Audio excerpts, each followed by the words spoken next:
So yes, Diablo 4 is getting a new major patch dubbed Patch 111, and we are also getting a totally new end-game type. Respec costs are getting a huge reduction. New World Tier 4 content is happening. Nightmare Dungeons are also getting a major update, as well as Hell Tides.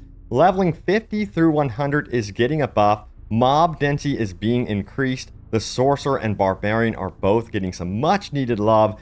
And what's going on with vulnerable damage, future seasons, and much more? Well, I have all those answers right here because yes, recently the developers had that campfire chat live stream, and I'm going to go over everything they said very quickly with you all right now. So let's start from the beginning, and we're going to work our way into what they're going to be doing with patch 111. So let us begin. So first and foremost, why did they do what they did with patch 1.1? So they want to have various class options to be about choice. They know reducing player power is not a good experience. Now, for cooldown reduction, they nerfed this because they felt it dwarfed the effectiveness of other options in your skill tree. However, most notable is that these changes were supposed to be in line with the changes that were supposed to happen with Nightmare Dungeons. Going to be talking about that in just a second. They also plan to never do a patch like patch 1.1 ever again. I guess this one was a rough one. Now, Nightmare Dungeons upcoming changes. Let's talk about it. So Nightmare Dungeons are currently overtuned in their opinion. For example, tier 100 Nightmare Dungeons are exceptionally difficult, and so much so you have to lean on specific builds to make it through it. Now, such as cooldown reduction, and that is not their intent. They don't want you to have to be reliant on cooldown reduction to complete tier 100 Nightmare Dungeons. Now, they don't feel like the nature of Nightmare Dungeons at tier 100 isn't fulfilling its role currently.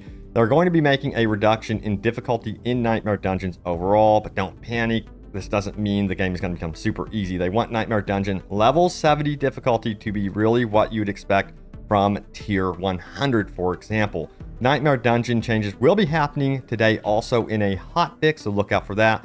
Also, they said all Nightmare Dungeons and Hell Tides will be more dense in the future. However, certain areas like the tar pits in Hell Tides won't be getting more dense. So yes, they plan to change the mob density for both Hell Tides and Nightmare Dungeons significantly. They also feel like Nightmare Dungeons are challenging you in ways that are not fun at all, especially with being CC'd all the time. They also are looking at some of these Nightmare Dungeons affixes that are just killing players too quickly or are just unfair, and plan to adjust this in the future. Not to say the game is going to become easier. Once again, they just want to get rid of cheap death, so that makes sense. Now, what about new in-game content type? So they already are creating a new in-game content type to be a lot more fun than what Nightmare Dungeons are currently offering, apparently. That's how it seemed like they worded it. And it's also going to be catering to hardcore players that want to chase something like a tier 100 Nightmare Dungeons. So yeah, in essence, they're lowering the difficulty, it seems, for Nightmare Dungeons. They want tier 100 for Nightmare Dungeons to feel like tier 70.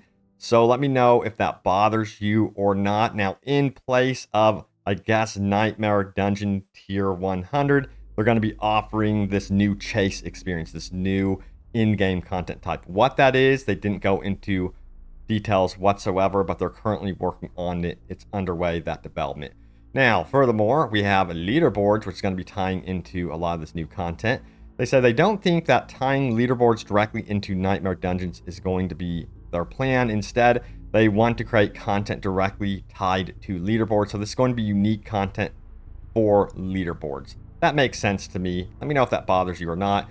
Now, why nerf the Sorcerer? They went back to the game is about choice with this explanation, and they feel they don't get it quite right all the time. They have plans to address balance issues and class issues. More on that in just a moment. Now, vulnerable damage has always been a hot topic.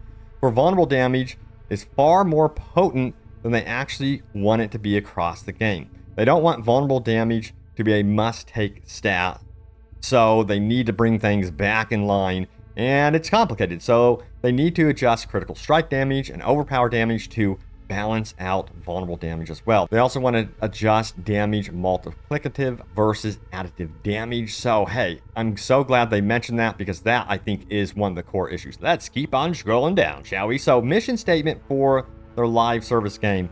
Their mission statement included for live service seasonal gameplay, including interesting builds, new items and powers per season, and they want to evolve in-game content with high density mobs. Then why are the mobs so impressive for the Malignant? That's my question. That's what I was wondering, so I threw that in there. Right in there. That's like my immediate thought. I think they need to buff the Malignant mob density.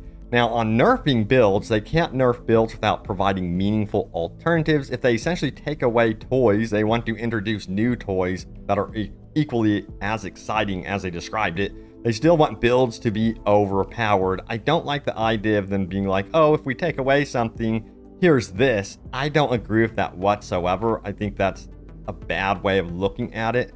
To take away something from people at all is just not cool. So I think they need to be very, very careful with that in the future. Furthermore, it goes on to say this: start of a season, great time for meta changes. I'm scrolling down. Says they feel like the start of a season is a great time to change up things, so expect this to happen again, I guess they're saying, because I'm kind of worried about that. Now, they say this: new change to update communication. So yeah, in one way, they're saying, you know, they plan to never do a patch like patch 1.1 ever again, but they view like the beginning of a season a great way to change the meta. So a little bit confused on the messaging there. I just hope that, again, that they're careful. Now, it says new change to update communication. They plan to do live streams and patch notes for upcoming patches a week or so ahead of the actual patch release, so the community can understand future changes before they take place, and also perhaps get feedback before changes are implemented. I thought that was a great idea. In fact, next Friday, they will be talking about their next patch that will be coming in Diablo 4. This will be known as patch 111 and will be released in the next few weeks. Now, let's talk about what to expect from this upcoming patch. When it comes to Sorcerer and Barbarian and tuning classes down, they are taking a look at the Sorcerer and Barbarian aspects that are not being utilized very well. They are really wanting to focus up on the Sorcerer primarily at first. That's what they're looking at right now. So yeah, I expect buffs for both those classes. Now, gym changes and stash storage. They talk about gym changes. They are still coming in Season 2, but in patch 111, they're adding an additional stash tab. Elixir stash size will be brought up to 99 as well. More on the stash storage issue in just a moment, so stay tuned.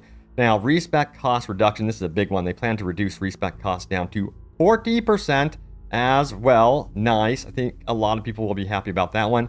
Leveling 50 through 100. So they want to adjust experience and make leveling 50 through 100 faster. They say their intent is definitely not to slow down the game. They also do not like the idea of one person standing at the entrance of a dungeon and the other person is in the party clearing the dungeon, doing all the work, while the other person is just gaining all the benefits. They don't like that at all. They're going to be fine-tuning this more and more. What about the fun factor of level 75 through 100? They feel like there's not enough content and goals for World Tier 3 and 4. They want players to find more opportunities for new content and reasons to engage with content. And yes, they do have plans for these things. They want to add more variety and more moments of challenge while you are progressing up to level 100. That's been some of the biggest feedback for sure. Adjusting performance issues. They are noticing certain skills and abilities are rougher on their server, so they will be fine-tuning these to make sure the game runs better. Now, what is the time frame for 111?